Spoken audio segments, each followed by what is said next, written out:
في ناس كتيرة جدًا دايمًا بتسألني الفرق بين SIPS وAPEX وCPSCP، وليه ما نبدأش بالSIPS وليه بدأنا بAPEX وإمتى نبتدي بCPSCP اللخبطة اللي بتحصل دي. دي الحقيقة مقارنة سريعة جدًا، جدًا بين ال3 شهادات لحضراتكم عشان تكونوا ملمين بيها.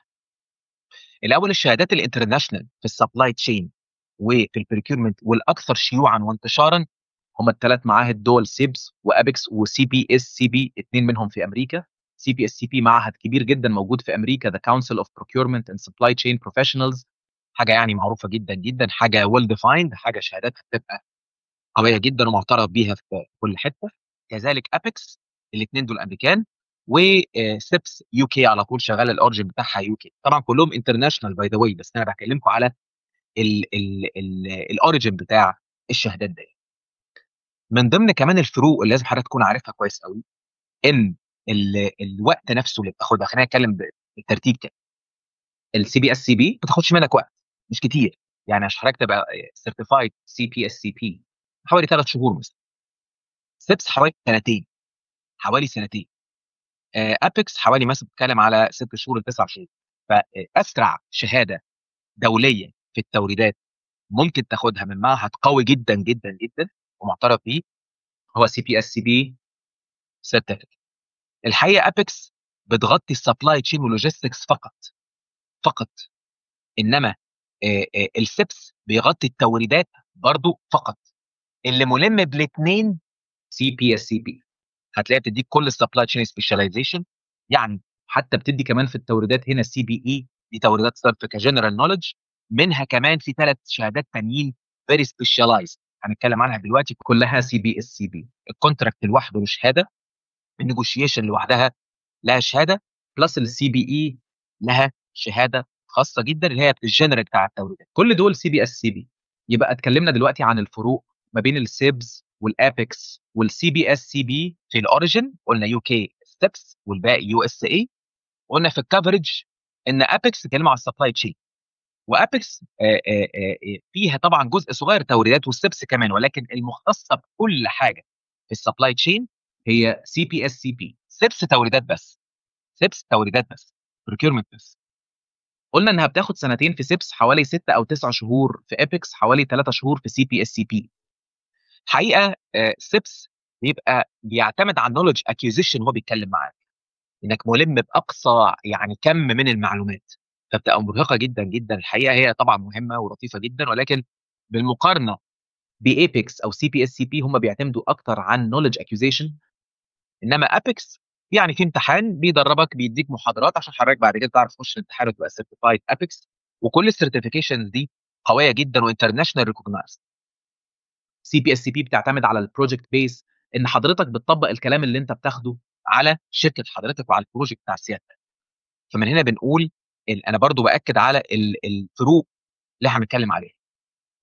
فعشان حضرتك تبقى عارف برضه ليه CPSCP حضرتك بتشتغل بيه دلوقتي وإمتى تاخد SIPS. كل دول موجودين الحقيقة مع Task يمكن المكان الوحيد اللي مجمّع ما شاء الله كل الcertificates الinternational في الsupply chain and procurement. قُلنا إن ممكن تبدأ على طول CPSCB، ما عندكش مشكلة، حتى اللي ما عندوش خبرة ممكن يبدأ لحد ما يفهم واحدة، واحدة. بس طبعًا بالنسبة لحضراتكم الموضوع بيبقى أسهل بكتير، لإن حضرتك already شغال وalready حضرتك بتبقى عندك معلومات كافية. إحنا بس بمجرد إن إحنا بندردش وبنتكلم في الcourse عشان نأهّل سيادتك للامتحان، وبرضه تاخد طبعًا knowledge اللي حضرتك ما تعرفهاش. إنما الSIPS وAPEX بيقول لك لازم على الأقل سنتين experience، برضه كلام صغير مش كلام كبير. بُصّوا موضوع برضه الexam وإزاي نحصل على الcertificate.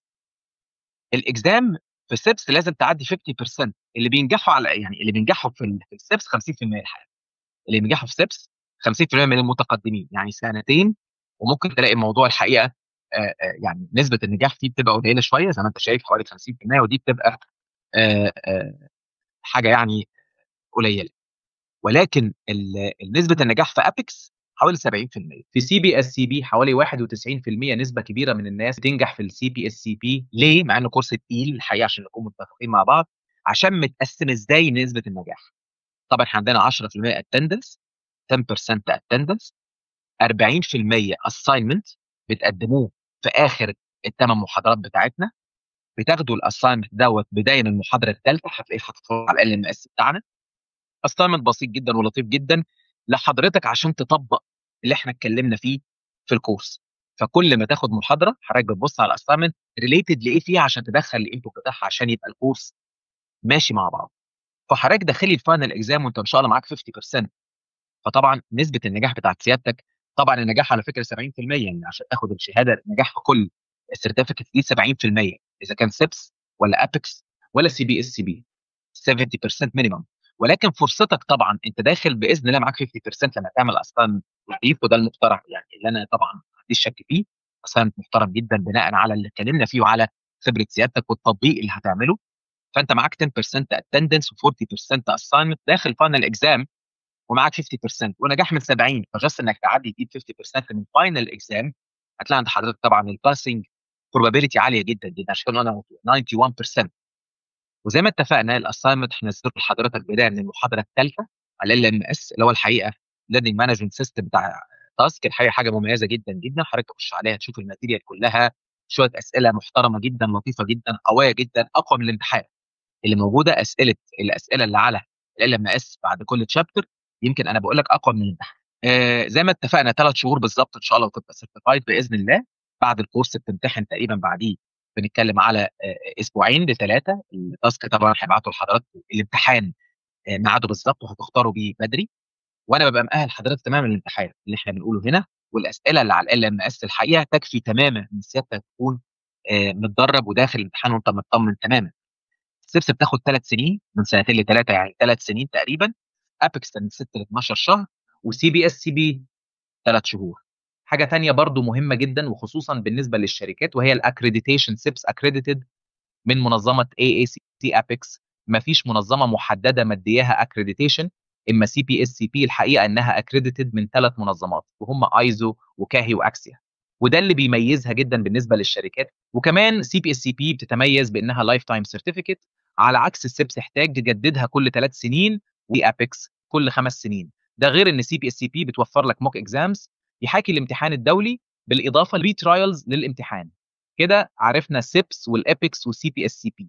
طب تعالوا نتكلم شويه عن سي بي اس سي بي اللي هي المعهد بتاعنا اللي احنا بنتكلم فيه دلوقتي. الحقيقه سي بي اس سي بي من اقوى المعاهد الامريكيه اللي متخصصه في سبلاي تشين والبروكيورمنت. حتى البريكيورمنت كمان متفصله ومتقسمه على شهادات منفصله. يعني ايه؟ السي بي اي بتاعتنا دي جنرال بريكيورمنت، جنرال بريكيورمنت خد منها كمان شهاده منفصله على الكونتراكت اللي هي جزء من السي بي اي، وهنتكلم عن الكونتراكت طبعا كتير في محاضره كامله، يمكن محاضره وشويه كمان. وخد النيجوشيشن كمان، عمل له سيرتيفيكت لوحدها اللي هي CNE سيرتيفايد نيجوشيشن اكسبرت. فانت عشان تبقى انت عارف السي بي اي هي الجنرال سيرتيفيكت، منها CCCE اللي هي كوميرشال كونتراكت سيرتيفيكيشن اللي هي سيرتيفايد كوميرشال كونتراكت اكسبرت، ومنها بتاخد منها كمان سيرتيفيكت تاني لو انت حابب تكمل اللي هي بتاعه النيجوشيشن اللي بتكلم عن حضرتك سيرتيفايد نيجوشيشن اكسبرت.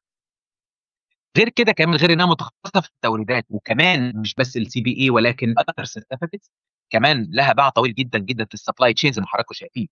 في CSCE سيرتيفايد سبلاي تشين اكسبرت، دي شهاده برضو قويه جدا في السبلاي تشين. وفي اللوجيستكس في CTLE، وفي البرودكشن اوبريشن CBOE. فبنقول عندك 6 شهادات تبع معهد CPSCP، منهم 3 للسبلاي تشين ومنهم 3 للتوريدات. عايز تتخصص اكتر في الكونتراكت CCCE، عايز تتخصص اكتر في النيجوشيشن بتاخد CNE. كده احنا يعتبر غطينا كل الفروق اللي موجوده في اشهر 3 معاهد في مجال السبلاي تشين والبروكيورمنت، واللي الكورسات بتاعتهم كلها موجوده بالفعل عند تاسك. ودلوقتي اعتقد الدنيا بقت اوضح شويه علشان تقدر تحدد ايه الانسب بالنسبه لك. وعلشان اساعدك والخص لك كل ده، لو انت في مجال البروكيورمنت هتبقى بتختار بين سيبس وسي بي اس سي بي، اختيارك هيبقى على حسب تفرغك وصبرك على المذاكره. فلو هتقدر تستحمل 2 سنين من المذاكره علشان تخلص 8 امتحانات في ليفل الدبلومه، هتبقى سيبس هي انسب حل. انما لو ما عندكش رفاهيه الوقت وملكش خلق على المذاكره الكتير ومحتاج شهاده دوليه محترمه من امريكا، هتبقى شهاده السي بي اي من سي بي اس سي بي وانت مغمض. وفي السبلاي تشين هتلاقي ايبكس مركزه قوي في اداره المخزون في شهاده السي بي اي ام، ودي شهاده مشهوره جدا. وعندها كمان شهاده السي اس سي بي، ودي هتبقى شهاده ممتازه لو عندك خبره 10 سنين فيما فوق، لانها مش بتنزل في مستوى الشرح خالص للمبتدئين، انما بتغطي الجانب الاستراتيجي للسبلاي تشين. طيب لو أنا مهتم بالتفاصيل وكمان عايز أتعلم كل الfunctions اللي جوه الsupply chain وأطبّق اللي باتعلمه، هتبقى شهادة الCSCE من CPSCP أنسب الحلول بالنسبة لك. يا رب أكون قدرت أفيدكم، وباتمنى لكم التوفيق إن شاء الله.